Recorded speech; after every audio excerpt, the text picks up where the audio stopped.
3 investasi paling menguntungkan di tahun 2026. Kembali lagi bersama saya, di channel Info Cuan, sesuai dengan nama channel kita. Di sini, kita akan membahas investasi apa aja yang paling menguntungkan di tahun 2026, yang pasti bisa bikin cuan. Baik, tanpa berlama-lama, ayo kita bahas 3 investasi yang bisa bikin cuan dan paling menguntungkan di tahun 2026. Pertama, investasi emas. Kenapa saya pilih emas di urutan yang pertama? Karena investasi emas adalah investasi yang paling menguntungkan di antara investasi yang lain. Penyebabnya, karena harga emas cenderung selalu naik dan konsisten. Di bawah tahun 2019 sebelum COVID, harga emas setiap tahun naik berkisar 12-15% dan itu harganya stabil. Setelah terjadi COVID dan wabah di seluruh dunia, intensitas kenaikan harga emas terus melejit, yang awalnya per tahun cuma naik 12-15%, sekarang bisa naik di atas 40% per tahun. Dan itu konsisten naiknya. Emas kalau udah naik, gak mungkin turun drastis. Beda hal kalau investasi seperti saham, dan lain sebagainya, yang mengikuti kekuatan nilai jual saham tersebut, karena, kalau perusahaan milik saham itu bermasalah, otomatis saham itu akan turun drastis, hingga menyentuh angka 50%, bahkan lebih. Beda halnya dengan emas, karena emas, dari zaman dahulu kala tetap menjadi barang berharga dan mewah, bahkan di zaman dulu, emas dijadikan mata uang resmi, dan nilainya tidak pernah turun. Jadi balik lagi ke topik pembahasan, emas, kalau turunnya cuma sebentar, hitungan hari atau minggu, dan akan naik kembali, bahkan lebih tinggi naiknya dari harga sebelum turun. Turunnya pun cuma sedikit, paling 2-3%, dan akan naik kembali dalam hitungan hari atau minggu ke depan.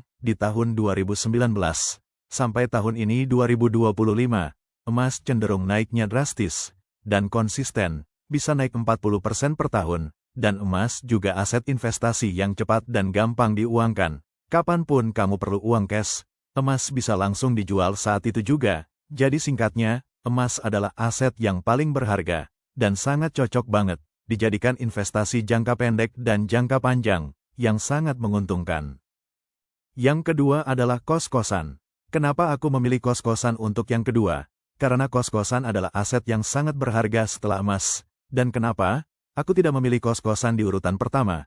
Karena modal untuk membangun kos-kosan sangat mahal. Tidak setiap orang mampu mempunyai kos-kosan sendiri. Sedangkan emas, hampir setiap orang mampu membeli emas, walau dengan jumlah yang sedikit. Dan untuk investasi kos-kosan sangat menguntungkan, karena kos-kosan bisa menghasilkan cuan yang lumayan besar, dan tergolong konsisten. Penghasilannya bisa per hari, per minggu, per bulan bahkan per tahun, tergantung kita yang menentukan, dan itu aset jangka panjang, bahkan bisa menjamin kita hingga hari tua, dan juga bisa diwariskan ke anak dan cucu-cucu kita. Dan juga nilai aset untuk kos-kosan per tahun tetap naik, baik itu berupa aset tanah dan juga bangunan dari kos-kosan tersebut, termasuk juga biaya sewa dari kos-kosan tersebut, akan terus naik mengikuti harga pasaran per tahunnya. Standarnya untuk kenaikan biaya sewa per tahun kurang lebih 10-15%, bahkan lebih.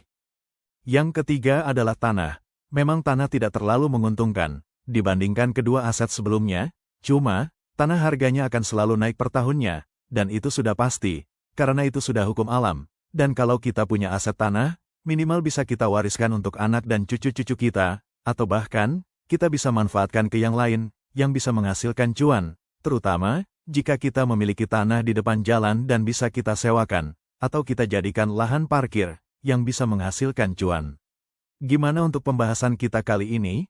Apakah sangat mencuankan? Kalau cuan silakan like, kalau ada masukan lain, yang lebih cuan silakan komen, dan kalau menurut kalian pembahasan ini sangat mencuankan, silakan subscribe channel kita, agar saya bisa lebih semangat lagi membuat konten cuan lainnya.